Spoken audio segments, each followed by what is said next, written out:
The Secret Garden by Frances Hodgson Burnett. Retold by Claire West. Chapter 1. Little Miss Mary. Nobody seemed to care about Mary. She was born in India, where her father was a British official. He was busy with his work, and her mother, who was very beautiful, spent all her time going to parties. So an Indian woman, Kamala, was paid to take care of the little girl. Mary was not a pretty child. She had a thin, angry face and thin yellow hair. She was always giving orders to Kamala, who had to obey. Mary never thought of other people, but only of herself. In fact, she was a very selfish, disagreeable, bad-tempered little girl. One very hot morning, when she was about 9 years old, she woke up and saw that instead of Kamala, there was a different Indian servant by her bed. "What are you doing here?" she asked crossly. "Go away, and send Kamala to me at once." The woman looked afraid. "I'm sorry, Miss Mary. She can't come." Something strange was happening that day. Some of the house servants were missing, and everybody looked frightened. But nobody told Mary anything, and Kamala still did not come. So at last, Mary went out into the garden and played by herself under a tree. She pretended she was making her own flower garden and picked large red flowers to push into the ground. All the time, she was saying crossly to herself, "I hate Kamala. I'll hit her when she comes back." Just then, she saw her mother coming into the garden with a young Englishman. They did not notice the child, who listened to their conversation. "It's very bad, is it?" her mother asked the young man in a worried voice. "Very bad," he answered seriously. "People are dying like flies. It's dangerous to stay in this town. You should go to the hills, where there's no disease." "Oh, I know," she cried. "We must leave soon." Suddenly, they heard loud cries coming from the servants' rooms at the side of the house. "What's happened?" cried Mary's mother wildly. "I think one of your servants has just died. You didn't tell me the disease is here, in your house." "I didn't know!" she screamed. "Quick, come with me!"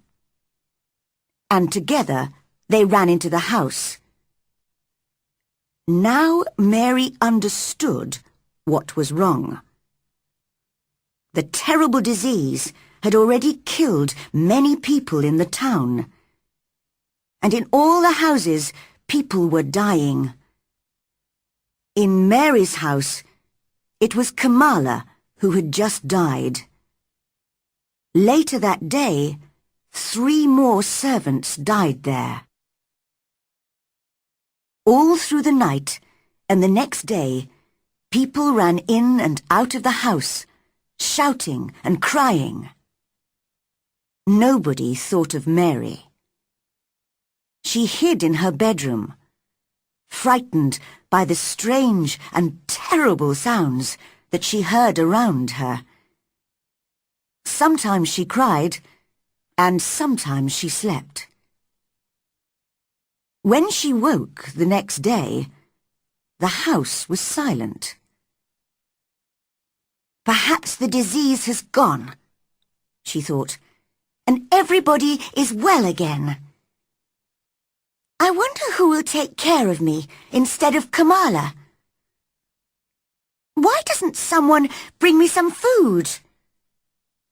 It's strange the house is so quiet. But just then, she heard men's voices in the hall. "How sad," said one. "That beautiful woman." "There was a child, too, wasn't there?" said the other. "Although none of us ever saw her." Mary was standing in the middle of her room when they opened the door a few minutes later. The two men jumped back in surprise. "My name is Mary Lennox," she said crossly. "I was asleep when everyone was ill, and now I'm hungry." "It's the child, the one nobody ever saw," said the older man to the other. "They've all forgotten her." "Why was I forgotten?" asked Mary angrily. "Why has nobody come to take care of me?" The younger man looked at her very sadly. "Poor child," he said. "You see, there's nobody left alive in the house, so nobody can come." In this strange and sudden way, Mary learnt that both her mother and her father had died. The few servants who had not died had run away in the night. No one had remembered little Miss Mary. She was all alone. Because she had never known her parents well, she did not miss them at all. She only thought of herself, as she had always done. "Where will I live?" she wondered. "I hope I'll stay with people who let me do what I want." At first, she was taken to an English family who had known her parents. She hated their untidy house and noisy children, and preferred playing by herself in the garden. One day, she was playing her favorite game, pretending to make a garden, when one of the children, Basil, offered to help. "Go away!" cried Mary. "I don't want your help." For a moment, Basil looked angry, and then he began to laugh. He danced round and round Mary and sang a funny little song about Miss Mary and her stupid flowers. This made Mary very cross indeed. No one had ever laughed at her so unkindly. "You're going home soon," said Basil, "and we're all very pleased you're leaving." "I'm pleased too," replied Mary. "But where's home?" "You're stupid if you don't know that," laughed Basil. "England, of course. You're going to live with your uncle, Mr. Archibald Craven." "I've never heard of him," said Mary coldly. "But I know about him because I heard Father and Mother talking," said Basil. "He lives in a big, lonely old house and has no friends because he's so bad-tempered. He's got a crooked back and he's horrid." "I don't believe you," cried Mary. But the next day, Basil's parents explained that she was going to live with her uncle in Yorkshire, in the north of England. Mary looked bored and cross and said nothing. After the long sea journey, she was met in London by Mr. Craven's housekeeper, Mrs. Medlock. Together, they travelled north by train. Mrs. Medlock was a large woman with a very red face and bright black eyes. Mary did not like her, but that was not surprising, because she did not usually like people. Mrs. Medlock did not like Mary either. "What a disagreeable child," thought the housekeeper. "But perhaps I should talk to her. I can tell you a bit about your uncle, if you like," she said aloud. "He lives in a big old house, a long way from anywhere. There are nearly 100 rooms, but most of them are shut and locked. There's a big park round the house, and all kinds of gardens. Well, what do you think of that?" "Nothing," replied Mary. "It doesn't matter to me." Mrs. Medlock laughed. "You're a hard little girl. Well, if you don't care, Mr. Craven doesn't either. He never spends time on anyone. He's got a crooked back, you see, and although he's always been rich, he was never really happy until he married." "Married?" repeated Mary in surprise. "Yes.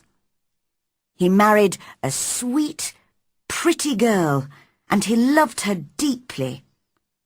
So, when she died—" "Oh, did she die?" asked Mary, interested. "Yes, she did. And now he doesn't care about anybody. If he's at home, he stays in his room and sees nobody. He won't want to see you, so you must stay out of his way and do what you're told." Mary stared out of the train window at the grey sky and the rain. She was not looking forward to life at her uncle's house. The train journey lasted all day, and it was dark when they arrived at the station. Then there was a long drive to get to the house. It was a cold, windy night, and it was raining heavily. After a while, Mary began to hear a strange, wild noise. She looked out of the window, but could see nothing except the darkness. "What's that noise?" she asked Mrs. Medlock. It's not the sea, is it? No, that's the moor. It's the sound the wind makes, blowing across the moor. What is a moor? It's just miles and miles of wild land, with no trees or houses. Your uncle's house is right on the edge of the moor. Mary listened to the strange, frightening sound. I don't like it, she thought. I don't like it. She looked more disagreeable than ever.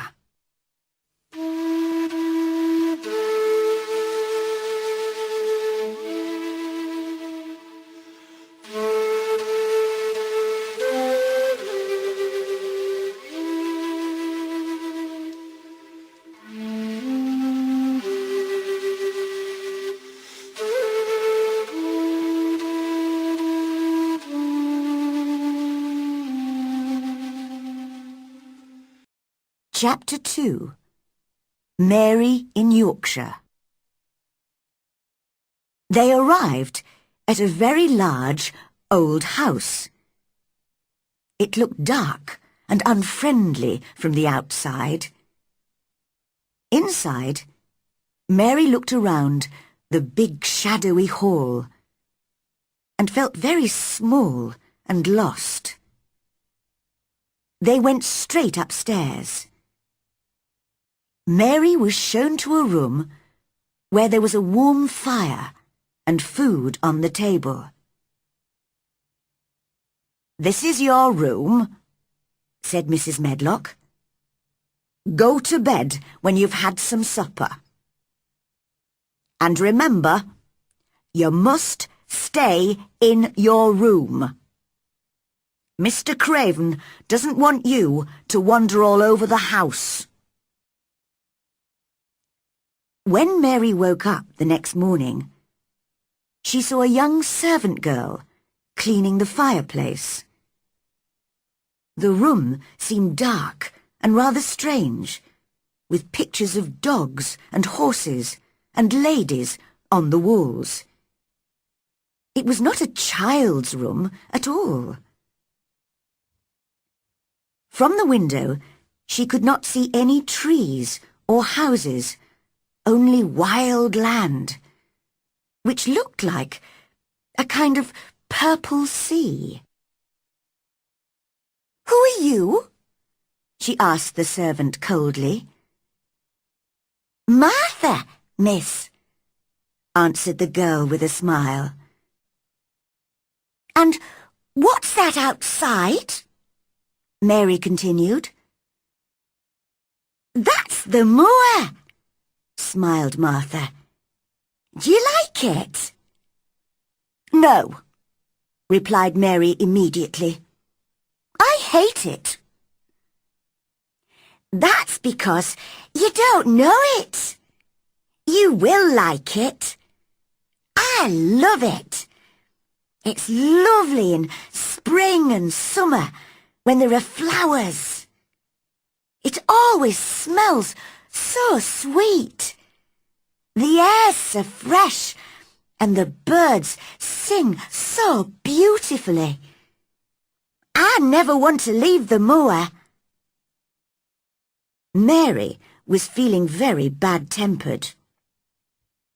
"You're a strange servant," she said. "In India, we don't have conversations with servants. We give orders, and they obey, and that's that." Martha did not seem to mind Mary's crossness. "I know, I talk too much," she laughed. "Are you going to be my servant?" asked Mary. "Well, not really," I work for Mrs. Medlock. I'm going to clean your room and bring you your food. But you won't need a servant except for those things. But who's going to dress me? Martha stopped cleaning and stared at Mary. The canna dress this sen? She asked, shocked. What do you mean? I don't understand your language. Oh, I forgot. We all speak the Yorkshire dialect here. But of course, you don't understand that. I meant to say, can't you put on your own clothes? Of course not. My servant always used to dress me. Well, I think you should learn to dress yourself. My mother always says people should be able to take care of themselves, even if they're rich and important. Little Miss Mary was furious with Martha. It's different in India, where I come from. You don't know anything about India, or about servants, or about anything. You... She could not explain what she meant. Suddenly, she felt very confused and lonely. She threw herself down on the bed and started crying wildly. Now, don't cry like that, Martha said gently. I'm very sorry. You're right. I don't know anything about anything. Please stop crying, miss. She sounded kind and friendly, and Mary began to feel better and soon stopped crying. Martha went on talking as she finished her cleaning. But Mary looked out of the window in a bored way and pretended not to listen. I've got 11 brothers and sisters, you know, miss. There's not much money in our house, and they all eat so much food. Mother says it's the good fresh air on the moor that makes them so hungry. My brother Dickon, he's always out on the moor. He's 12, and he's got a horse, which he rides sometimes. Where did he get it? Asked Mary. She had always wanted an animal of her own, and so she began to feel a little interest in Dickon. Oh, it's a wild horse, but he's a kind boy, and animals like him, you see. Now, you must have your breakfast, miss. Here it is, on the table. I don't want it, said Mary. I'm not hungry. What? Cried Martha. My little brothers and sisters would eat all this in 5 minutes. Why? Asked Mary coldly. Because they don't get enough to eat. That's why. And they're always hungry. You're very lucky to have the food, miss. Mary said nothing, but she drank some tea and ate a little bread. Now, put a coat on and run outside to play, said Martha. It'll do you good to be in the fresh air. Mary looked out of the window at the cold grey sky. Why should I go out on a day like this? She asked. Well, there's nothing to play with indoors, is there? Mary realised Martha was right. But "Who will go with me?" she said. Martha stared at her. "Nobody. You'll have to learn to play by yourself. Dickon plays by himself on the moors for hours, with the wild birds and the sheep and the other animals." She looked away for a moment. "Perhaps I shouldn't tell you this, but one of the walled gardens is locked up. Nobody's been in it for 10 years. It was Mrs. Craven's garden, and when she died so suddenly, Mr. Craven locked it and buried the key. Oh, I must go. I can hear Mrs. Medlock's bell ringing for me." Mary went downstairs and wandered through the great empty gardens. Many of the fruit and vegetable gardens had walls round them, but there were no locked doors. She saw an old man digging in one of the vegetable gardens, but he looked cross and unfriendly, so she walked on.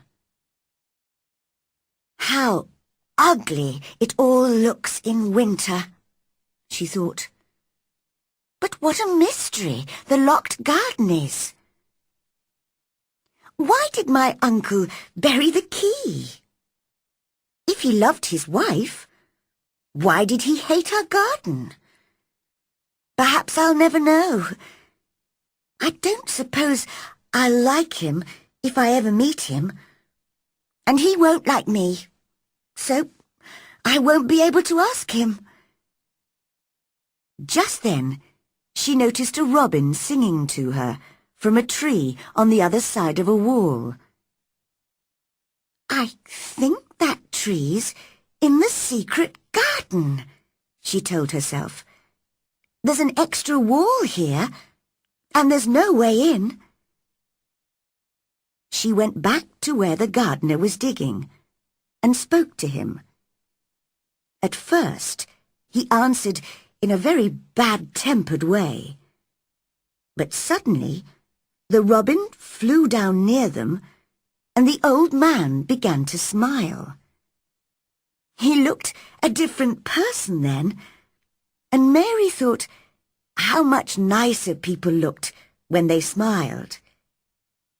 The gardener spoke gently to the robin, and the pretty little bird hopped on the ground near them.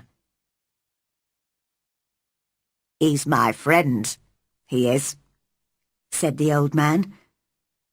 "There aren't any other robins in the garden, so he's a bit lonely." He spoke in strong Yorkshire dialect, so Mary had to listen carefully to understand him.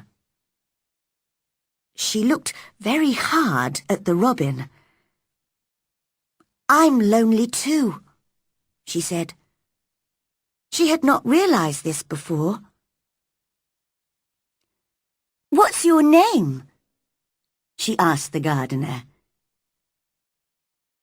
"Ben Weatherstaff. I'm lonely myself. The robin's my only friend, you see." "I haven't got any friends at all," said Mary. Yorkshire people always say what they are thinking, and old Ben was a Yorkshire moorman. "We're alike, you and me," he told Mary. "We're not pretty to look at, and we're both very disagreeable." Nobody had ever said this to Mary before. "Am I really as ugly and disagreeable as Ben?" she wondered. Suddenly, the robin flew to a tree near Mary and started singing to her. Ben laughed loudly. "Well," he said, "he wants to be your friend. "Would you please be my friend?" she whispered to the robin. She spoke in a soft, quiet voice, and old Ben looked at her in surprise. "You said that really nicely," he said. "You sound like Dickon when he talks to animals on the moor." "Do you know Dickon?" asked Mary. But just then, the robin flew away. "Oh, look! He's flown into the garden with no door.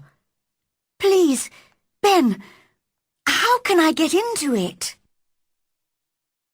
Ben stopped smiling and picked up his spade. "You can't, and that's that. It's not your business. Nobody can find the door. Run away and play, will you? I must get on with my work." And he walked away. He did not even say goodbye.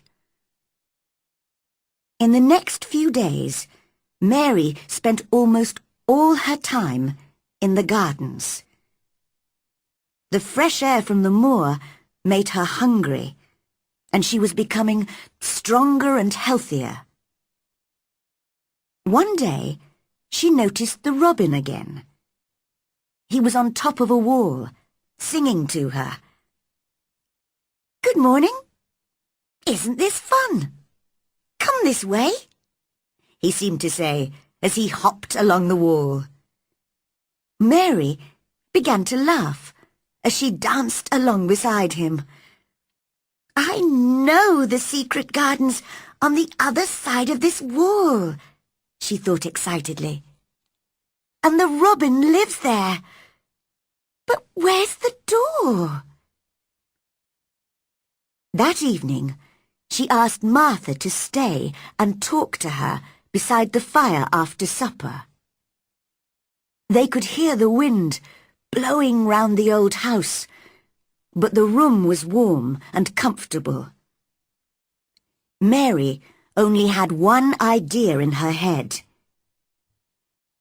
"Tell me about the secret garden," she said. "Well, all right then, miss. But we aren't supposed to talk about it, you know. It was Mrs. Craven's favourite garden, and she and Mr. Craven used to take care of it themselves. They spent hours there, reading and talking. Very happy they were. They used the branch of an old tree as a seat. But one day, when she was sitting on the branch, it broke, and she fell. She was very badly hurt, and the next day, she died. That's why he hates the garden so much, and won't let anyone go in there." "How sad," said Mary. "Poor Mr. Craven." It was the first time that she had ever felt sorry for anyone. Just then, as she was listening to the wind outside, she heard another noise in the house. "Can you hear a child crying?" she asked Martha. Martha looked confused. No," she replied. "No, I think it must be the wind." But at that moment, the wind blew open their door, and they heard the crying very clearly. "I told you," cried Mary. At once, Martha shut the door. "It was the wind," she repeated. But she did not speak in her usual natural way, and Mary did not believe her. The next day it was very rainy, so Mary did not go out. Instead, she decided to wander round the house, looking into some of the 100 rooms that Mrs. Medlock had told her about. She spent all morning going in and out of dark, silent rooms, which were full of heavy furniture and old pictures. She saw no servants at all, and was on her way back to her room for lunch when she heard a cry. "It's a bit like the cry that I heard last night," she thought. Just then, the housekeeper, Mrs. Medlock, appeared, with her keys in her hand. "What are you doing here?" she asked crossly. "I didn't know which way to go, and I heard someone crying," answered Mary. "You didn't hear anything. Go back to your room now, and if you don't stay there, I'll lock you in." Mary hated Mrs. Medlock for this. "There was someone crying. I know there was," she said to herself. "But I'll discover who it is soon." She was almost beginning to enjoy herself in Yorkshire.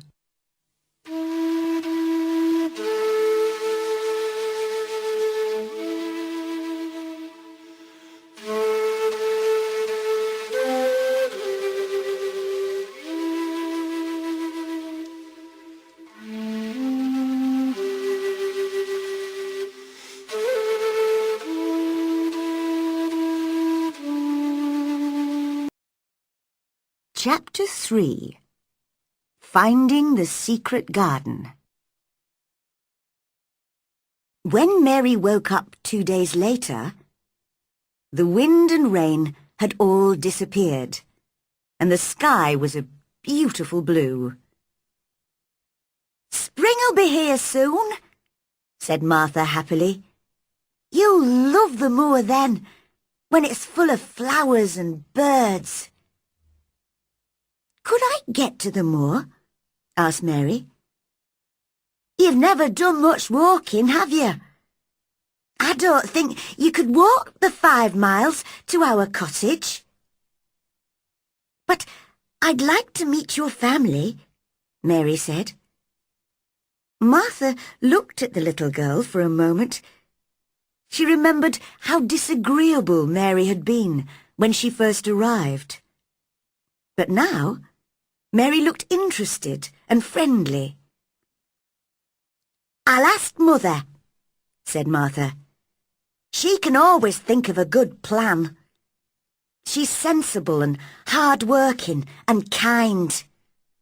I know you'll like her." "I like Dickon, although I've never seen him. I wonder what Dickon will think of you." "He won't like me," said Mary. "No one does." "But do you like yourself? That's what Mother would ask." "No, not really. I've never thought of that." "Well, I must go now. It's my day off, so I'm going home to help Mother with the housework. Goodbye, miss. See you tomorrow." Mary felt lonelier than ever when Martha had gone, so she went outside. The sunshine made the gardens look different, and the change in the weather had even made Ben Weatherstaff easier to talk to. "Can you smell spring in the air?" he asked her. "Things are growing deep down in the ground. Soon you'll see little green shoots coming up. Young plants they are. You watch them." "I will," replied Mary. "Oh, there's the robin." The little bird hopped onto Ben's spade. growing in the garden where he lives?" "What garden?" said Ben in his bad-tempered voice. "You know, the secret garden. Are the flowers dead there?" She really wanted to know the answer. "Ask the robin," said Ben crossly. "He's the only one who's been in there for the last 10 years. 10 years was a long time, Mary thought. She had been born 10 years ago. She walked away, thinking. She had begun to like the gardens, and the robin, and Martha, and Dickon, and their mother. Before she came to Yorkshire, she had not liked anybody. She was walking beside the long wall of the secret garden when a most wonderful thing happened. She suddenly realized the robin was following her. She felt very pleased and excited by this, and cried out, "You like me, don't you? And I like you too." As he hopped along beside her, she hopped and sang too, to show him that she was his friend. Just then, he stopped at a place where a dog had dug a hole in the ground. As Mary looked at the hole, she noticed something almost buried there. She put her hand in and pulled it out. It was an old key. "Perhaps it's been buried for 10 years, she whispered to herself. "Perhaps it's the key to the secret garden." She looked at it for a long time. How lovely it would be to find the garden and see what had happened to it in the last 10 years. She could play in it all by herself, and nobody would know she was there. She put the key safely in her pocket. The next morning, Martha was back at Misselthwaite Manor and told Mary all about her day with her family. "I really enjoyed myself. I helped Mother with the whole week's washing and baking, and I told the children about you. They wanted to know about your servants and the ship that brought you to England and everything. I can tell you some more for next time," offered Mary. "They'd like to hear about riding on elephants and camels, wouldn't they?" "Oh, that would be kind of you, miss. And Luke, Mother has sent you a present." "A present?" repeated Mary. How could a family of 14 hungry people give anyone a present? "Mother bought it from a man who came to the door to sell things. She told me, 'Martha, you brought me your pay like a good girl, and we need it all, but I'm going to buy something for that lonely child at the manor.' And she bought one, and here it is." It was a skipping rope. Mary stared at it. "What is it?" she asked. "Don't they have skipping ropes in India?" "Well, this is how you use it. Just watch me." Martha took the rope and ran into the middle of the room. She counted up to 100 as she skipped. "That looks lovely," said Mary. "Your mother is very very kind. Do you think I could ever skip like that? Just try, said Martha. Mother says it'll make you strong and healthy. Skip outside in the fresh air. Mary put her coat on and took the skipping rope. As she was opening the door, she thought of something and turned round. Martha, it was your money, really. Thank you. She never thanked people usually, and she did not know how to do it. So she held out her hand, because she knew that adults did that. Martha shook her hand and laughed. You're a strange child, she said, like an old woman. Now, run away and play. The skipping rope was wonderful. Mary counted and skipped and counted until her face was hot and red. She was having more fun than she had ever had before. She skipped through the gardens until she found Ben Weatherstaff, who was digging and talking to his robin. She wanted them both to see her skip.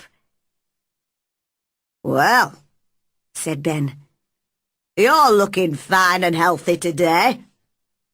Go on skipping. It's good for you.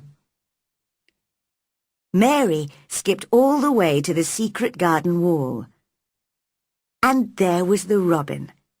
He had followed her. Mary was very pleased.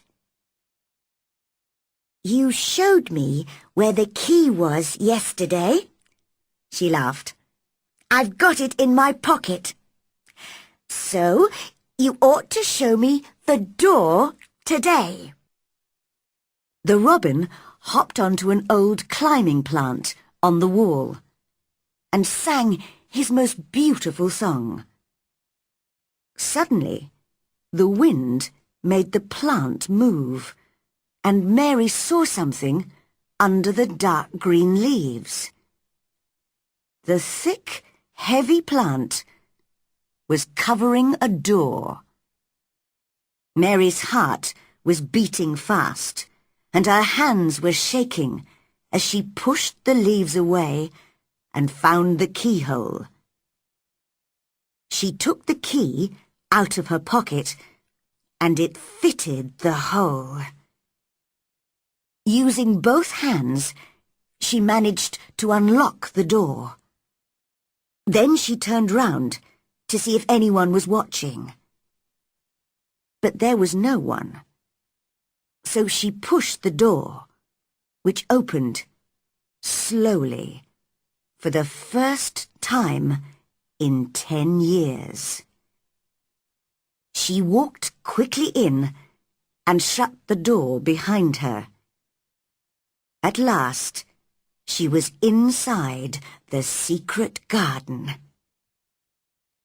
It was the loveliest, most exciting place she had ever seen.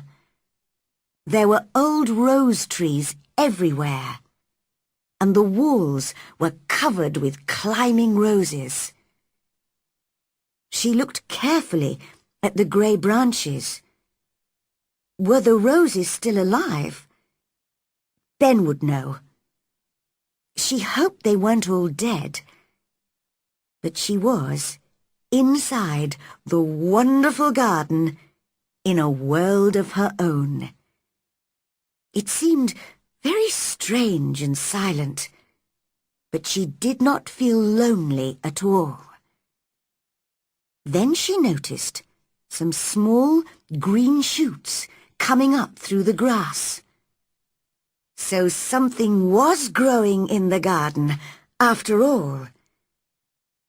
When she found a lot more shoots in different places, she decided they needed more air and light. So she began to pull out the thick grass around them. she worked away, clearing the ground for 2 or 3 hours, and had to take her coat off because she got so hot. The robin hopped around, pleased to see someone gardening. She almost forgot about lunch. And when she arrived back in her room, she was very hungry and ate twice as much as usual. "Martha," she said as she was eating, "I've been thinking. This is a big, lonely house, and there isn't much for me to do. Do you think if I buy a little spade, I can make my own garden?" "That's just what Mother said," replied Martha. "You'd enjoy digging and watching plants growing. Dickon can get you a spade and some seeds to plant, if you like." "Oh, thank you, Martha. I've got some money that Mrs. Medlock gave me. Will you write and ask Dickon to buy them for me?" "I will. And he'll bring them to you himself." "Oh, then I'll see him." Mary looked very excited. Then she remembered something. "I heard that cry in the house again, Martha. It wasn't the wind this time. I've heard it 3 times now. Who is it?" Martha looked uncomfortable. "You mustn't go wandering around the house, you know. Mr. Craven wouldn't like it. Now, I must go and help the others downstairs. I'll see you at tea time." As the door closed behind Martha, Mary thought to herself, "This really is the strangest house that anyone ever lived in."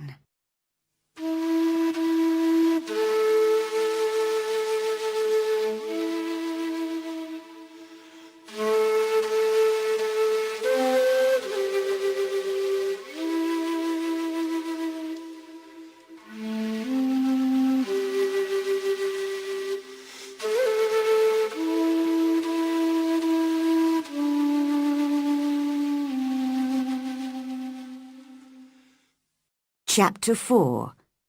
Meeting Dickon. Mary spent nearly a week working in the secret garden. Each day she found new shoots coming out of the ground. Soon there would be flowers everywhere, thousands of them. It was an exciting game to her.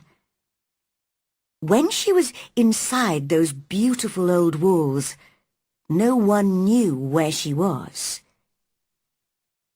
During that week, she became more friendly with Ben, who was often digging in one of the vegetable gardens. "What are your favourite flowers, Ben?" she asked him one day.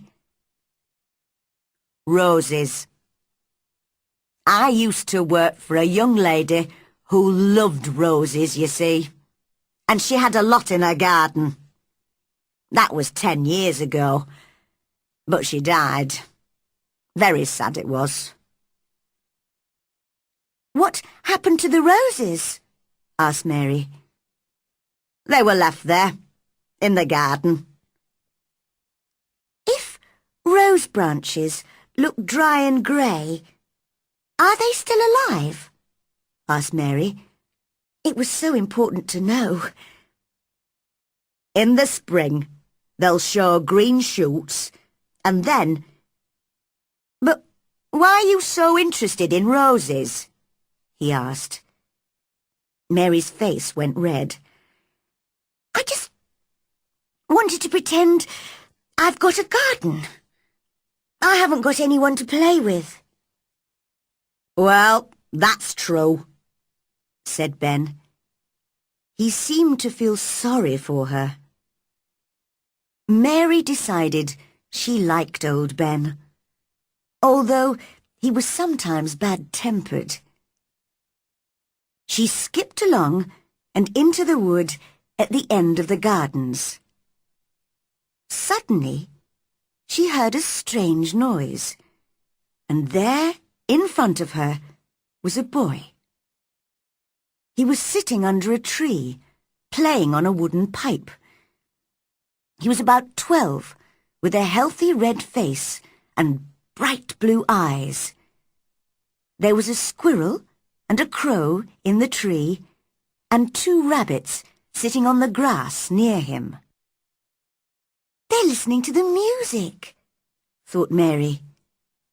"I mustn't frighten them." She stood very still. The boy stopped playing. "That's right," he said. "Animals don't like it if you move suddenly. I'm Dickon, and you must be Miss Mary. I've brought you the spade and the seeds." He spoke in an easy, friendly way. Mary liked him at once. As they were looking at the seed packets together, the robin hopped onto a branch near them. Dickon listened carefully to the robin's song. "He's saying he's your friend," he told Mary. "Really? Oh, I am pleased he likes me. Can you understand everything that birds say?" "I think I do, and they think I do. I've lived on the moor with them for so long. Sometimes I think I am a bird or an animal, not a boy at all." His smile was the widest she had ever seen. He explained how to plant the seeds. Suddenly, he said, "I can help you plant them. Where's your garden?" Mary went red, then white. She had never thought of this. What was she going to say? "Could you keep a secret? It's a great secret. If anyone discovers it, I'll die." "I keep secrets for all the wild birds and animals on the moor, so I can keep yours too," he replied. "I've stolen a garden," she said very fast. "Nobody goes into it. Nobody wants it. I love it, and nobody takes care of it. They're letting it die." And she threw her arms over her face and started crying. "Don't cry," said Dickon gently. "Where is it?" "Come with me, and I'll show you," said Miss Mary. They went to the secret garden and entered it together. Dickon walked round, looking at everything. "Martha told me about this place, but I never thought I'd see it," he said. "It's wonderful." "What about the roses?" asked Mary worriedly. "Are they still alive? What do you think?" "Look at these shoots on the branches. Most of them are alive, all right." He took out his knife and cut away some of the dead wood from the rose trees. Mary showed him the work she had done in the garden, and they talked as they cut and cleared. "Dickon, said Mary suddenly. "I like you. I never thought I'd like as many as 5 people." "Only 5?" laughed Dickon. He did look funny when he laughed, thought Mary. "Yes, your mother, Martha, the robin, Ben, and you." Then she asked him a question in Yorkshire dialect, because that was his language.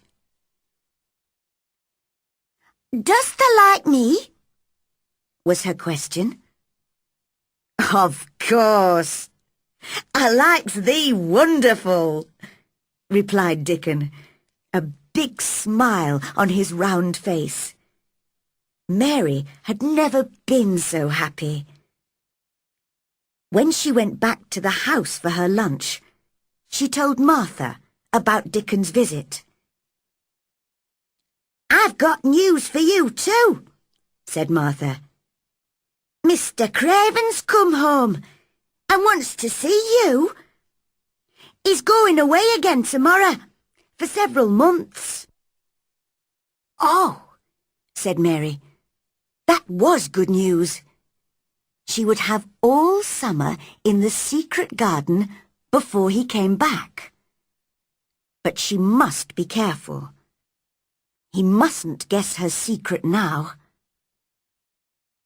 Just then, Mrs. Medlock arrived, in her best black dress, to take Mary down to Mr. Craven's room.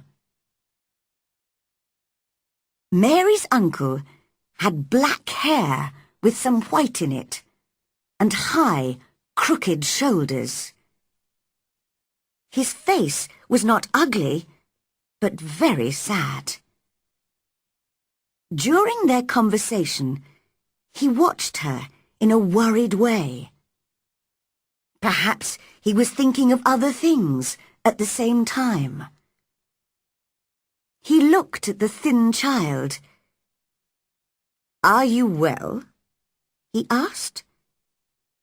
Mary tried to keep her voice calm as she replied, "I'm getting stronger and healthier." "What do you want to do in this big, empty house?" I just want to play outside. I enjoy that." "Yes. Martha's mother, Susan Sowerby, spoke to me the other day. She's a sensible woman, and she said you needed fresh air. But where do you play?" "Everywhere. I just skip and run and look for green shoots. I don't damage anything." "Don't look so frightened. Of course, a child like you couldn't damage anything. Play where you like. Is there anything that you want?" Mary came a step nearer to him, and her voice shook a little as she spoke. Could I have a bit of garden?" Mr. Craven looked very surprised. "To plant seeds in, to make them come alive," Mary went on bravely. "It was too hot in India, so I was always ill and tired there. But here it's different. I love the garden." He passed a hand quickly over his eyes. Then he looked kindly at Mary. "I knew someone once who loved growing things like you. Yes, child, take as much of the garden as you want." He smiled gently at her. "Now leave me. I'm very tired." Mary ran all the way back to her room. "Martha!" she shouted. "Mr. Craven's really a nice man, but he looks very unhappy. He said I can have my own garden. She was planning to work in the garden with Dickon every day to make it beautiful for the summer.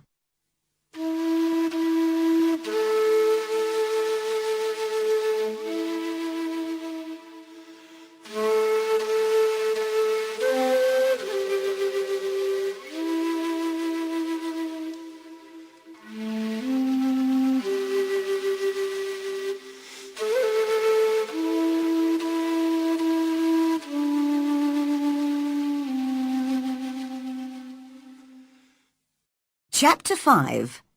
Meeting Colin. In the middle of the night, Mary woke up. Heavy rain had started falling again, and the wind was blowing violently round the walls of the old house. Suddenly, she heard crying again. This time, she decided to discover who it was. She left her room and in the darkness followed the crying sound, round corners and through doors, up and down stairs, to the other side of the big house. At last, she found the right room. She pushed the door open and went in. It was a big room with beautiful old furniture and pictures. In the large bed was a boy who looked tired and cross, with a thin, white, tearful face. He stared at Mary. "Who are you?" he whispered. "Are you a dream?" "No, I'm not. I'm Mary Lennox. Mr. Craven's my uncle." "He's my father," said the boy. "I'm Colin Craven." "No one ever told me he had a son," said Mary, very surprised. "Well, no one ever told me you'd come to live here. I'm ill, you see. I don't want people to see me and talk about me. If I live, I may have a crooked back like my father, but I'll probably die." "What a strange house this is," said Mary. "So many secrets. Does your father come and see you often?" "Not often. He doesn't like seeing me because it makes him remember my mother. She died when I was born, so he almost hates me, I think." "Why do you say you're going to die?" asked Mary. "I've always been ill. I've nearly died several times. And my back's never been strong. My doctor feels sure that I'm going to die.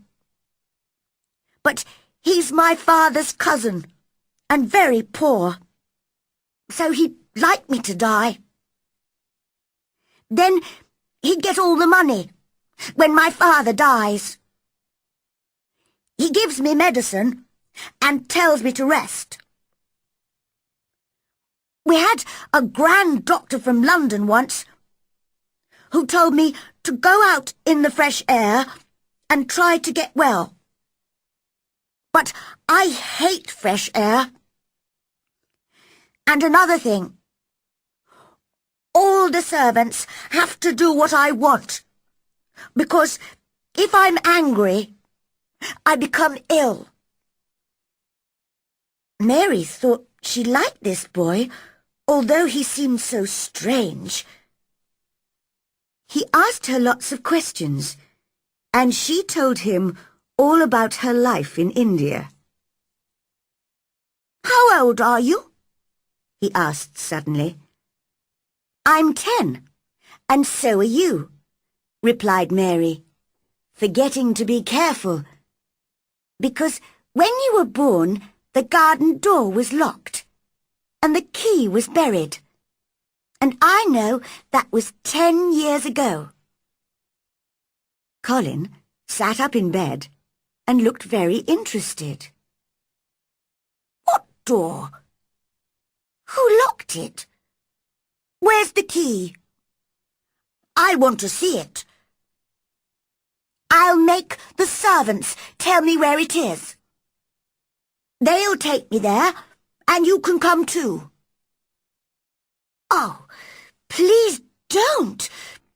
Don't do that, cried Mary. Colin stared at her. Don't you want to see it?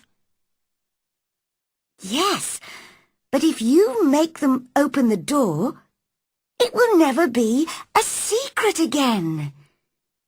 You see, if only we know about it, if we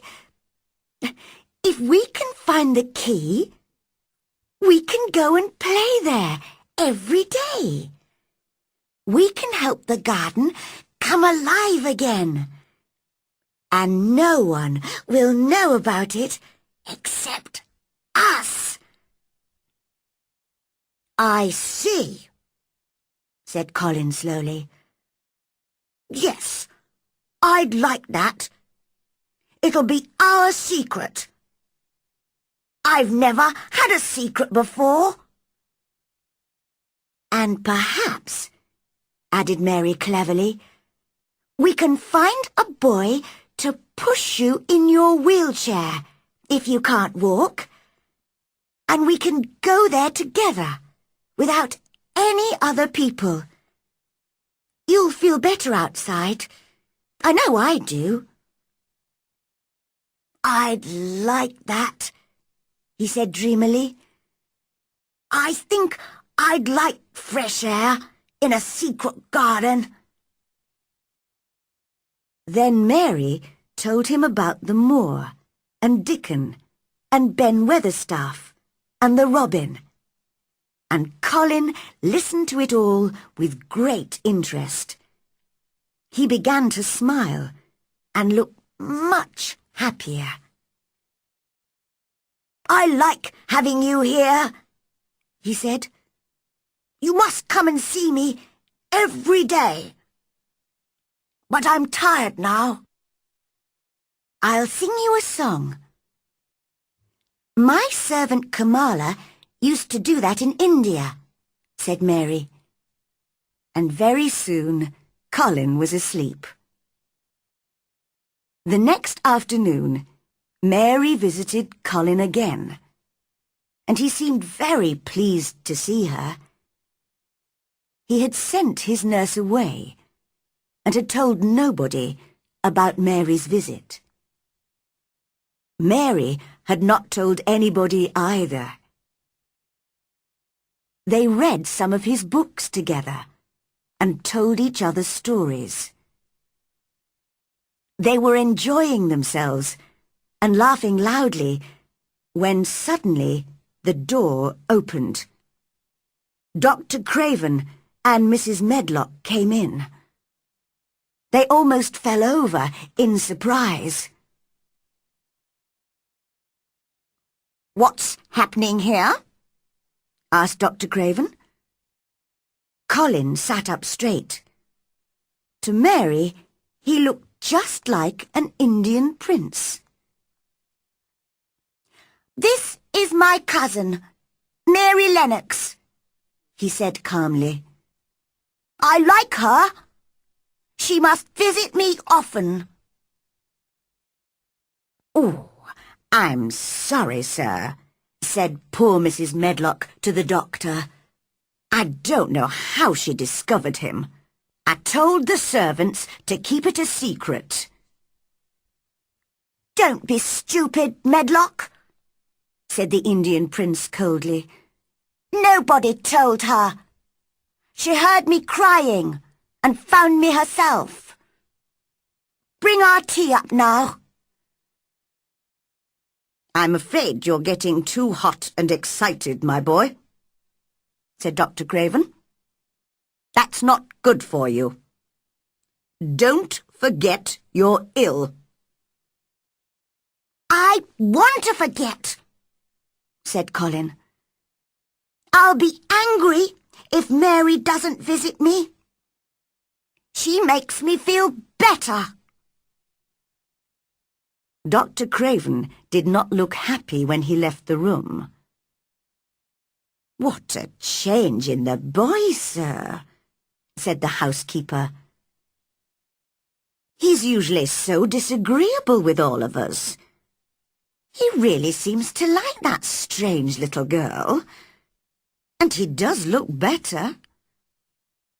Dr. Craven had to agree.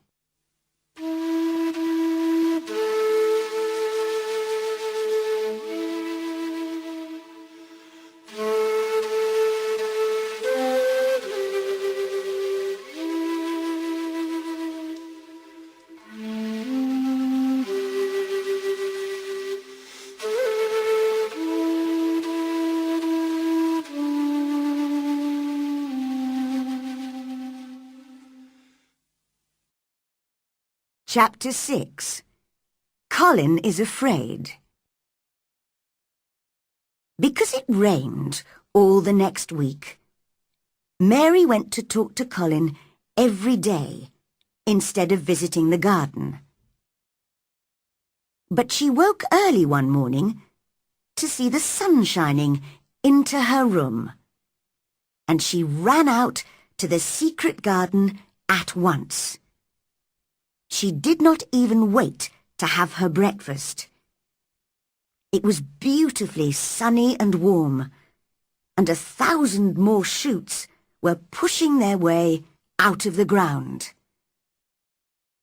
Dickon was already there, digging hard, with the crow and a young fox beside him. "Have you seen the robin?" he asked Mary. The little bird was flying busily backwards and forwards as fast as he could, carrying pieces of dry grass. "He's building a nest," whispered Mary. They watched the robin for a moment. Then Mary said, "I must tell you something. You probably know about Colin Craven, don't you? Well, I've met him, and I'm going to help him to get better." "That's good news." There was a big smile on Dickon's honest face. "We all knew he was ill." "He's afraid he'll have a crooked back, like his father. I think that's what's making him ill." "Perhaps we can bring him here and let him rest under the trees. That'll do him good."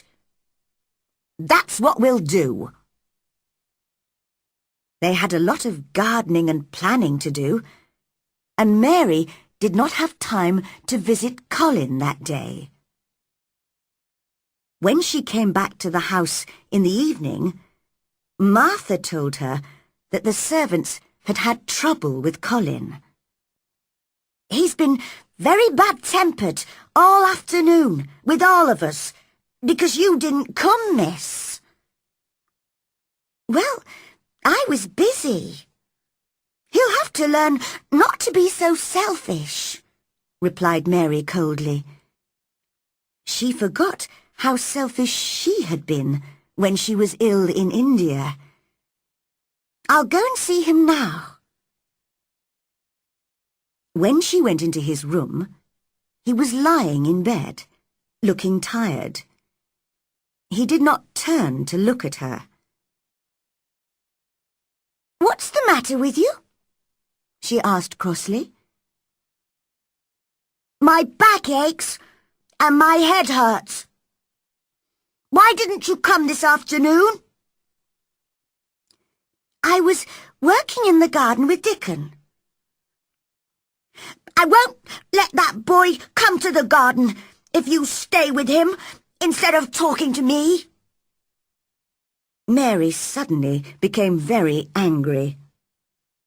"If you send Dickon away, I'll never come into this room again." "You'll have to, if I say so. I'll make the servants bring you in here." "Oh, will you, Prince? But no one can make me talk to you. I won't look at you. I'll stare at the floor." "You selfish girl!" cried Colin. "You're more selfish than I am. You're the most selfish boy I've ever met." "I'm not as selfish as your fine Dickon. He keeps you playing outside when he knows I'm ill and alone." Mary had never been so furious. "Dickon is nicer than any other boy in the world. He's like an angel." "An angel? Don't make me laugh. He's just a poor country boy with holes in his shoes.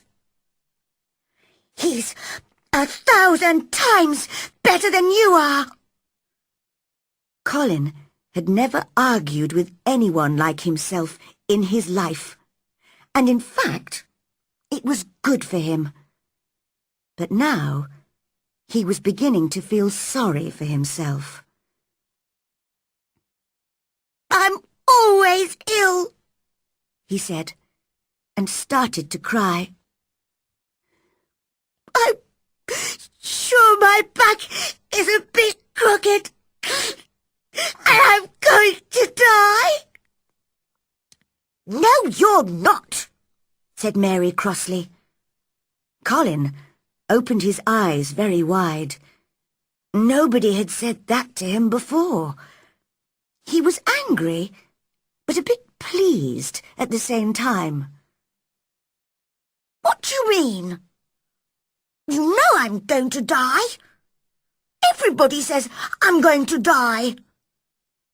"I don't believe it," said Mary in her most disagreeable voice. "You just say that to make people feel sorry for you. You're too horrid to die." Colin forgot about his painful back and sat up in bed. "Get out of the room at once!" he shouted, and threw a book at her. "I'm going," Mary shouted in reply. "And I won't come back." The door banged shut behind her. When she reached her own room, she had decided never to tell him her great secret.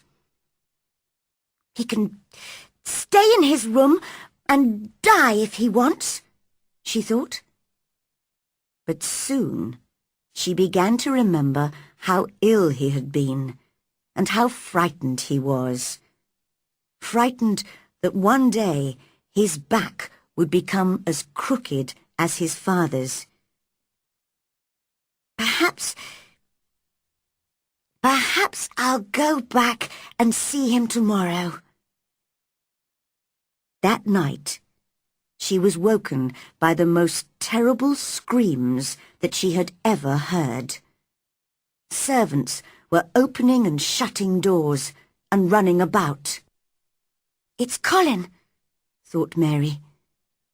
"He'll go on screaming until he makes himself really ill. How selfish he is! Somebody should stop him." Just then, Martha ran into the room. "We don't know what to do," she cried. "He likes you, miss.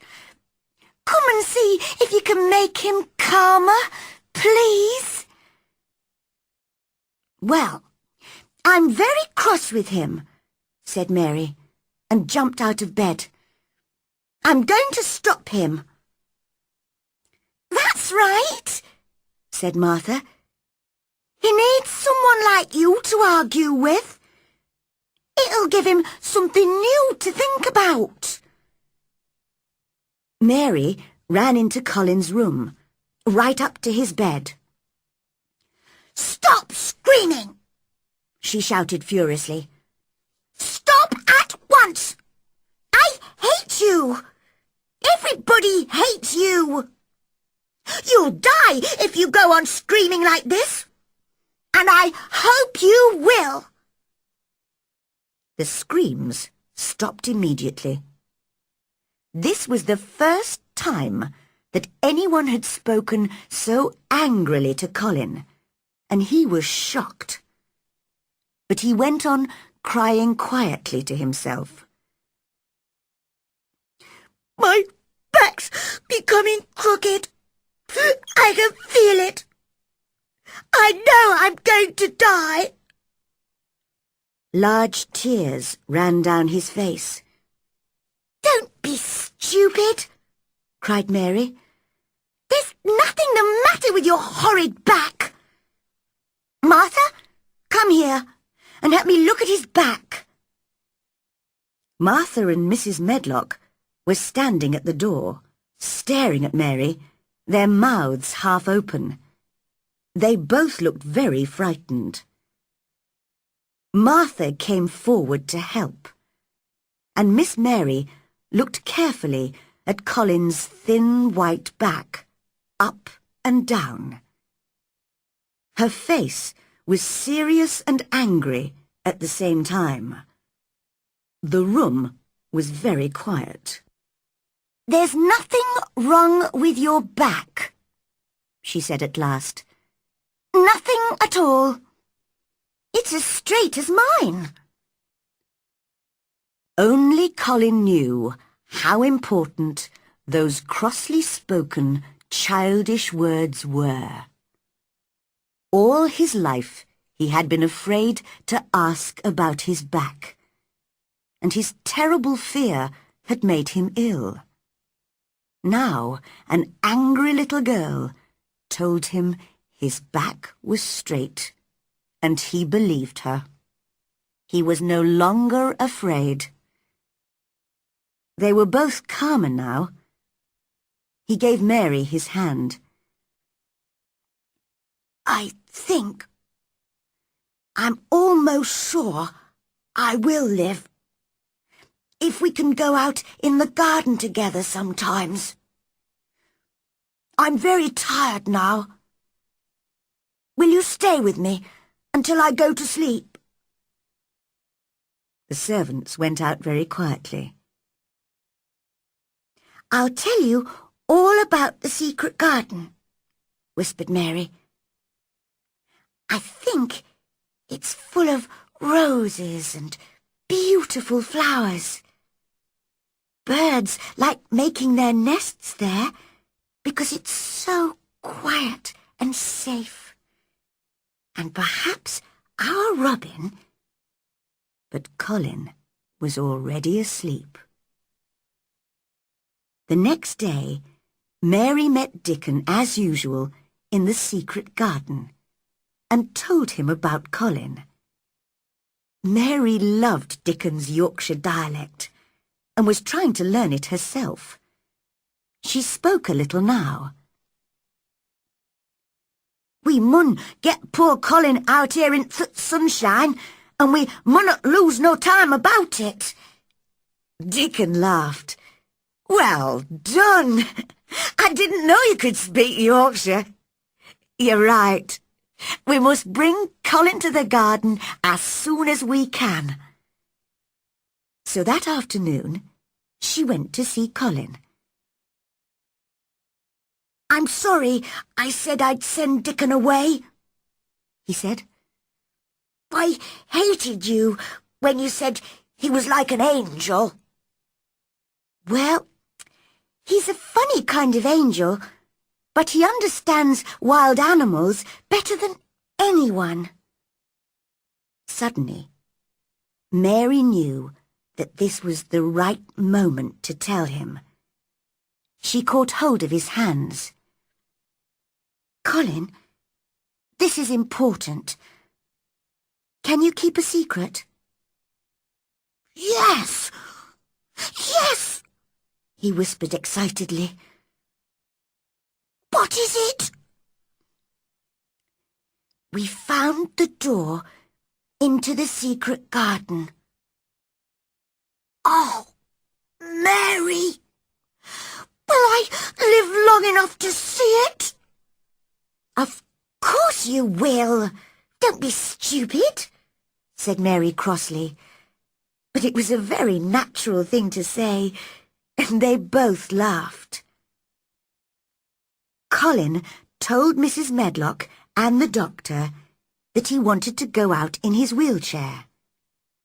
At first, the doctor was worried the boy would get too tired.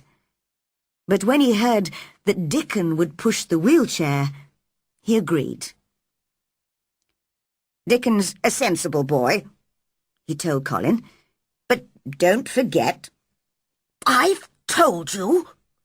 I want to forget that I'm ill," said Colin in his prince's voice. "Don't you understand? It's because my cousin makes me forget that I feel better when I'm with her."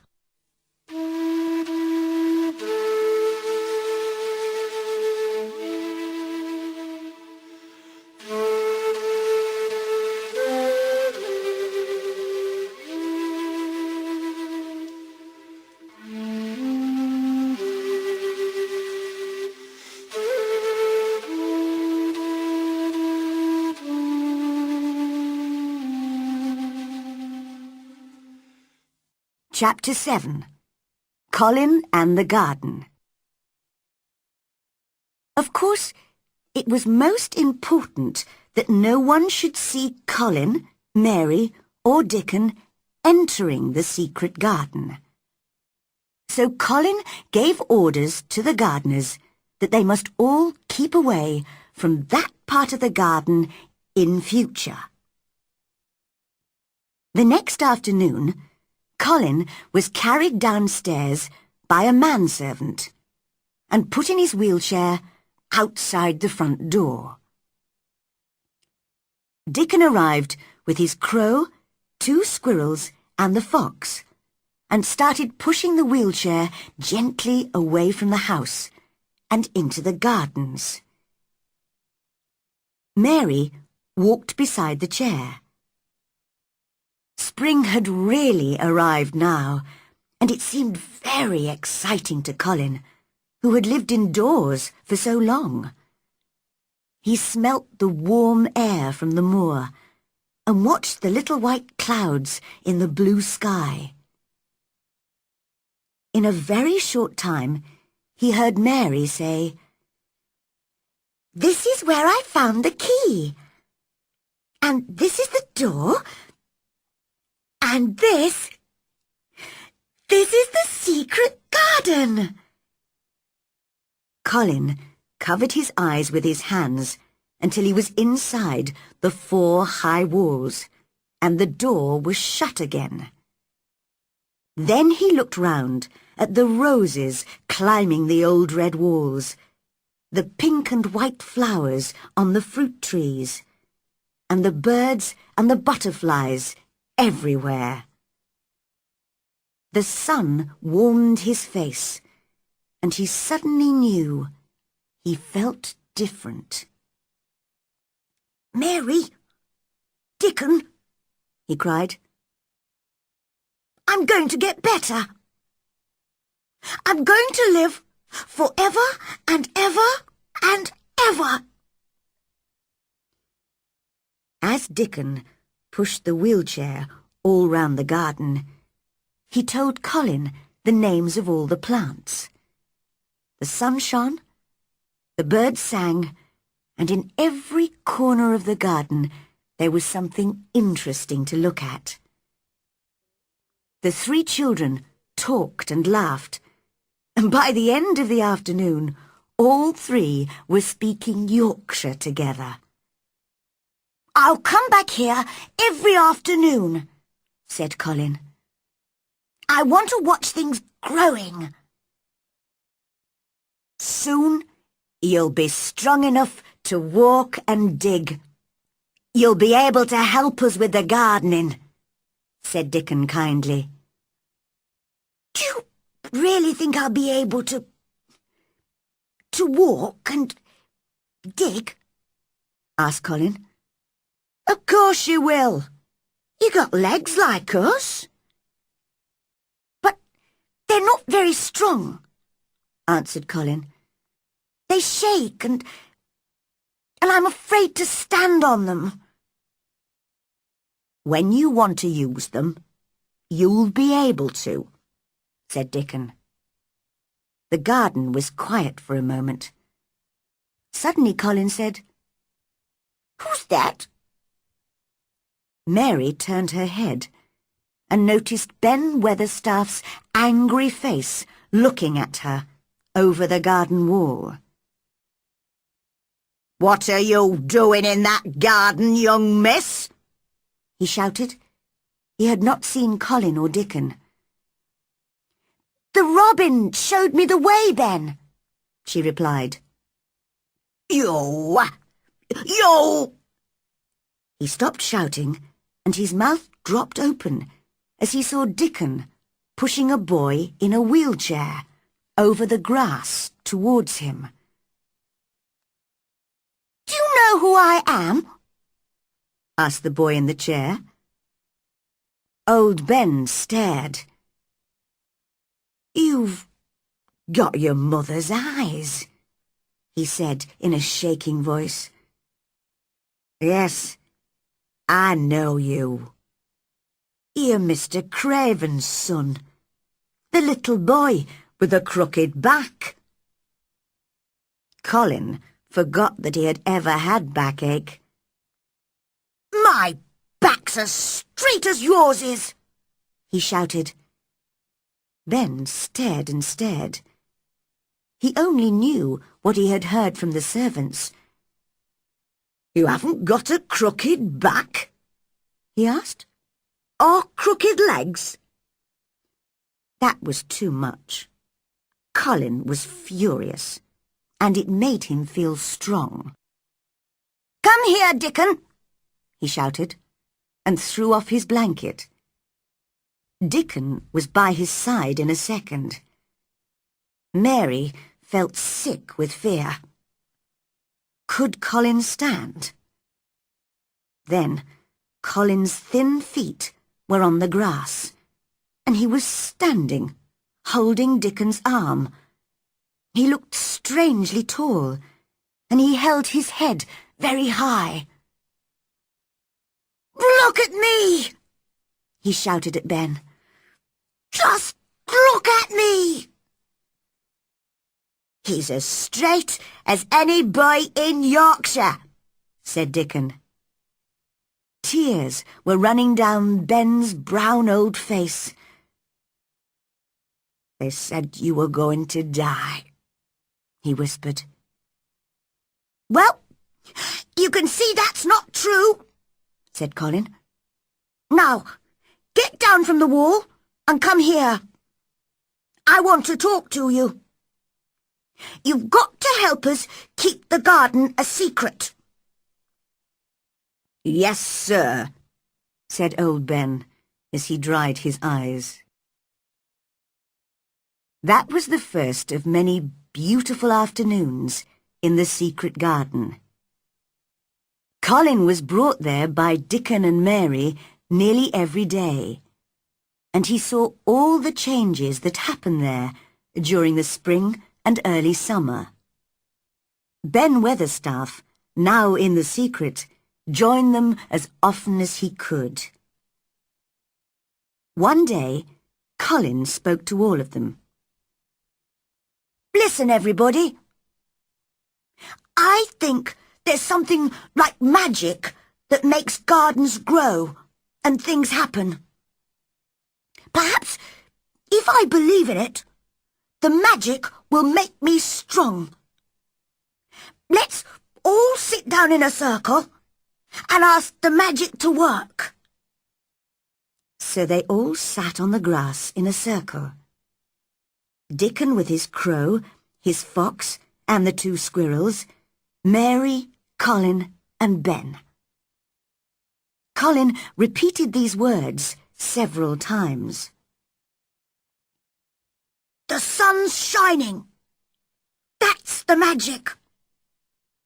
Being strong. That's the magic. Magic, help me. Magic, help me." At last, Colin stopped. "Now, I'm going to walk round the garden," he said, and took Dickon's arm.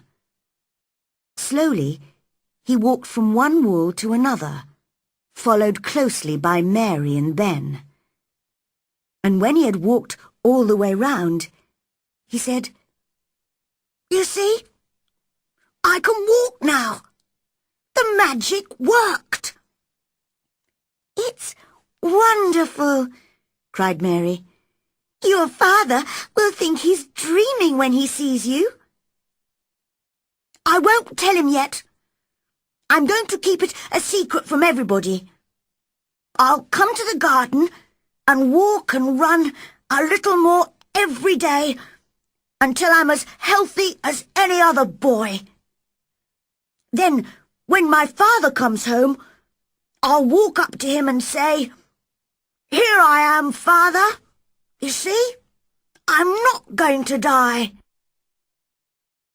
Now began a difficult time for Colin and Mary. Dickon told his mother about it one evening as he was digging the cottage garden. "You see, Mother, they don't want the doctor or the servants to guess that Colin can walk and is getting better. So they have to pretend he's still ill and just as disagreeable as he used to be. If they're running about all day in the fresh air, that'll make them hungry, I should think." "Yes, that's the problem. They're both getting fatter and healthier, and they really enjoy their food now. But they have to send some of it back to the kitchen, uneaten. If they eat it all, people will realise how healthy they are. Sometimes they're very hungry." "I know what we can do," said Mrs. Sowerby. "You can take some fresh milk and some of my newly baked bread to the garden in the mornings. If they have that, it'll do them a lot of good. What a game those children are playing!" And she laughed until tears came to her eyes. One afternoon, when they were all working in the garden, the door opened and a woman came quietly in. "It's Mother!" cried Dickon, and ran towards her. "I told her where the door was, because I knew she would keep the secret." Colin held out his hand to her. "I've wanted to see you for a long time," he said. "Dear boy," Susan Sowerby whispered, holding his hand. "You're so like your mother." "Do you think," asked Colin carefully, "that will make my father like me?" "I'm sure it will," she answered warmly. "He must see you. He must come home now." "You see how healthy the boy is, Susan?" asked old Ben. "Look how strong and straight his legs are now." "Yes," she laughed. "Playing and working outside and eating good Yorkshire food has made him strong. And Miss Mary too," she added, turning to Mary. "Mrs. Medlock heard that your mother was a pretty woman. You'll soon be as pretty as she was." "Do you believe in magic?"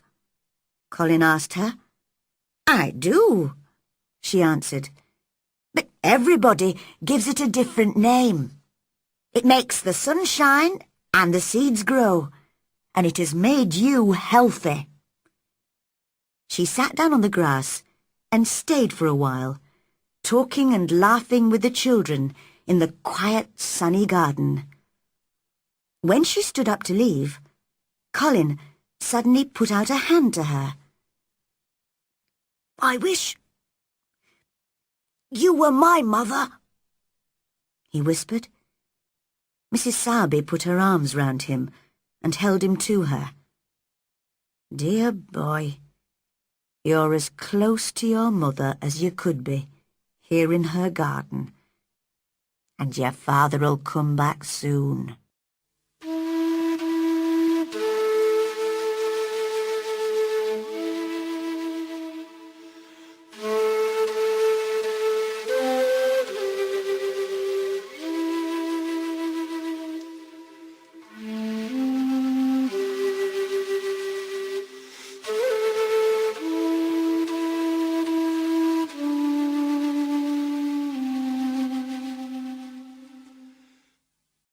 Chapter 8. Mr. Craven Comes Home. While the secret garden was returning to life, a man with high, crooked shoulders was wandering round the most beautiful places in Europe. For 10 years he had lived this lonely life, his heart full of sadness and his head full of dark dreams. Everywhere he went, he carried his unhappiness with him, like a black cloud. Other travellers thought he was half mad, or a man who could not forget some terrible crime.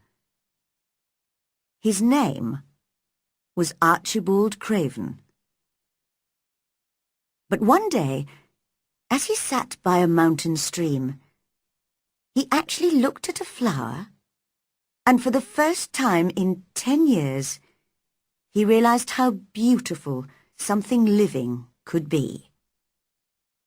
The valley seemed very quiet as he sat there, staring at the flower. He felt strangely calm.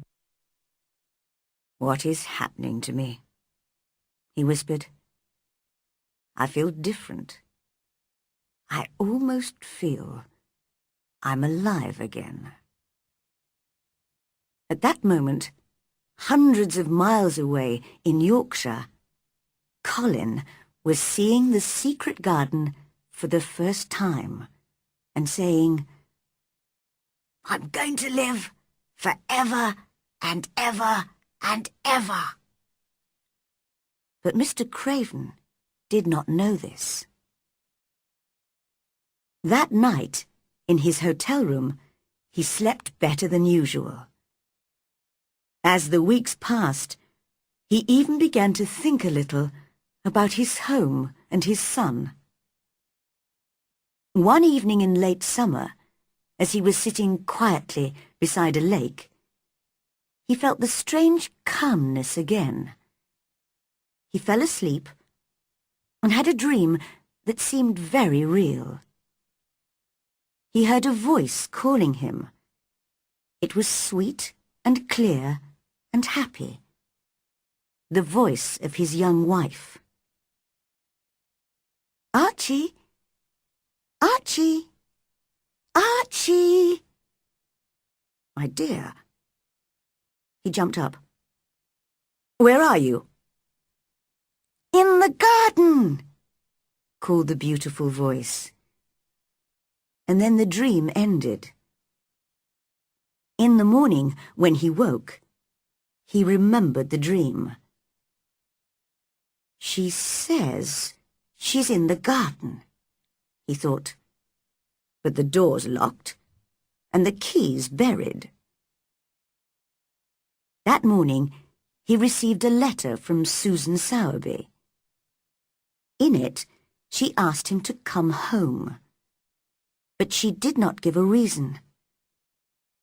Mr. Craven thought of his dream and decided to return to England immediately. On the long journey back to Yorkshire, he was thinking about Colin. I wonder how he is. I wanted to forget him because he makes me think of his mother. He lived, and she died. But perhaps I've been wrong. Susan Sowerby says I should go home. So perhaps she thinks I can help him. When he arrived home, he found the housekeeper very confused about Colin's health. "He's very strange, sir," said Mrs. Medlock. "He looks better, it's true, but some days he eats nothing at all, and other days he eats just like a healthy boy. He used to scream even at the idea of fresh air, but now he spends all his time outside in his wheelchair with Miss Mary and Dickon Sowerby. He's in the garden at the moment." "In the garden?" repeated Mr. Craven. Those were the words of the dream. He hurried out of the house and towards the place which he had not visited for so long. He found the door with a climbing plant over it and stood outside, listening for a moment. "Surely I can hear voices inside the garden," he thought. "Aren't there children whispering, laughing, running in there? Or am I going mad?" And then the moment came when the children could not stay quiet. There was wild laughing and shouting, and the door was thrown open. A boy ran out. A tall, healthy, handsome boy, straight into the man's arms. Mr. Craven stared into the boy's laughing eyes. Who? He cried. Colin had not planned to meet his father like this. But perhaps this was the best way, to come running out with his cousin and his friend. "Father," he said, "I'm Colin. You can't believe it. I can't believe it myself. It was the garden, and Mary and Dickon, and the magic that made me well. We've kept it a secret up to now. Aren't you happy, Father?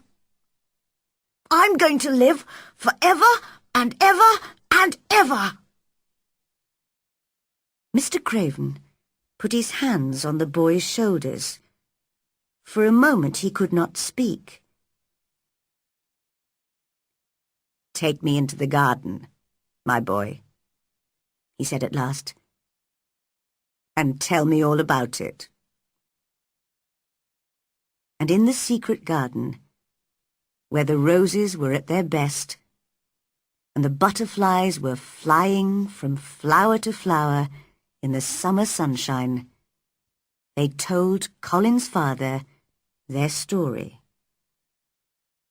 Sometimes he laughed, and sometimes he cried, but most of the time he just looked, unbelieving, into the handsome face of the son that he had almost forgotten. "Now," said Colin at the end, "it isn't a secret any more. I'll never use the wheelchair again. I'm going to walk back with you, Father, to the house." And so, that afternoon, Mrs. Medlock, Martha, and the other servants had the greatest shock of their lives. Through the gardens, towards the house, came Mr. Craven, looking happier than they had ever seen him, and by his side, with his shoulders straight, his head held high, and a smile on his lips, walked young Colin.